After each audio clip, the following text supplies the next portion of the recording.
Hey, what's going on, guys? This is Knife Standards, and I'm going to be doing a quick overview of a new knife that I just got in.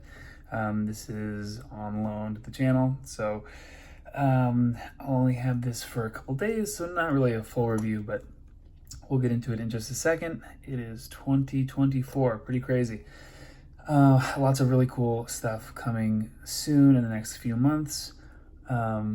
So definitely keep an eye out. And then, of course, the RR Station production number 2. The pre-order is up. I only put a handful of spots for each variation. There are 2 variations.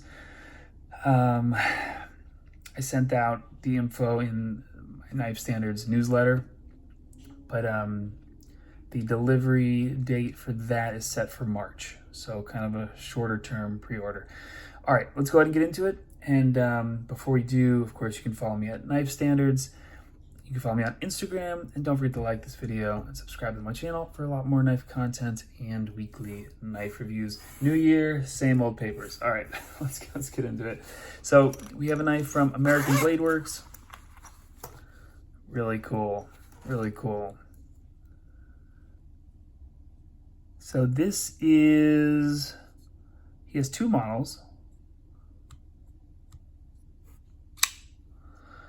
And I think this is model 1, but in the Wharncliffe blade shape. I had the model 2. Is it the model 2? Yeah, it's been a while. I should probably check on that. I think so. Anyway, this is from American Bladeworks, made in the USA. This is made by Michael Martin. I get the sense he's doing everything in his garage or like in his workshop, or most of it. Maybe he gets the blades heat treated, maybe by Peters. I'm not exactly sure. D10 is nice on this.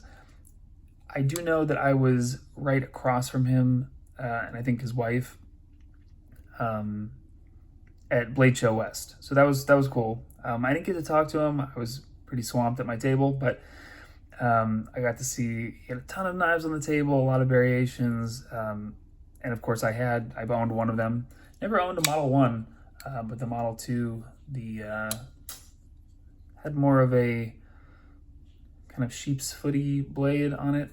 You guys can go back into my videos and check it out if you want. But that was really good. The D10 was super crisp on that one. I've never had a knife in Ultim. I've never handled Ultim. That's this kind of plasticky yellow material. I think it's cool. Feels better than G10. Flipper only. So I think what he did is he took the same body. Again, I gotta double check on this stuff, but usually with these overviews, I kind of just like to wing it.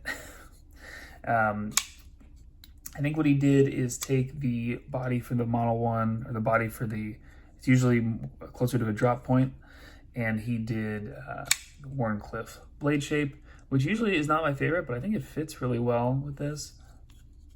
Ergos are great. A little bit of jimping. Could be sharper for my tastes. There is the tiniest bit of lock stick, but it doesn't bother me. And a lot of times lock stick does not bother me. It could be a little bit of oil. It could be anything. So I'm not worried about that. D10 feels good. I like these very faint milling lines on the blade. Got Magna Cut. Mill clip looks cool. It is reversible. And again, this is not going to be a crazy long review. I just got this in. I'm lucky enough to be able to check it out. And then it is on the way to the next reviewer. Yeah, the action is smooth. It's on bearings. You see the ABW, American Bladeworks. The flipper tab is interesting. So you can do kind of light switch. I think for me, like more of a hybrid or push button, where I kind of just push straight in, works better for me. But I do like that the flipper tab is comfortable. There is jimping on it, but it's not poking out too far. It's not hurting my finger or anything.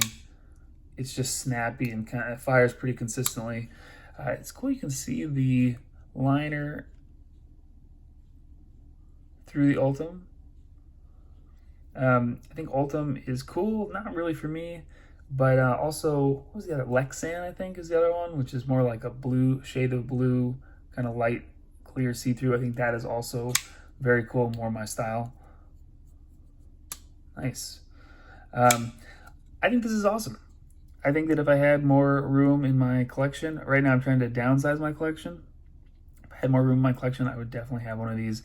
I would have probably the drop point one, but I still have yet to handle that. If anyone has one and wants to send it my way to check out, let me know. Backspacer is rocking. This is cool. And the price is very reasonable on this. I think it was, off the top of my head, 300-ish. But that's very, very reasonable for American made. I think Michael is doing some very cool stuff, making all this stuff himself in the USA. So very cool. Hopefully I get to see him again at Blade Show, maybe talk to him a little bit, him and his wife. Overall, very cool. I'm going to double check that this is the Model 1. So if you see any, read the caption below. No, I'm pretty sure.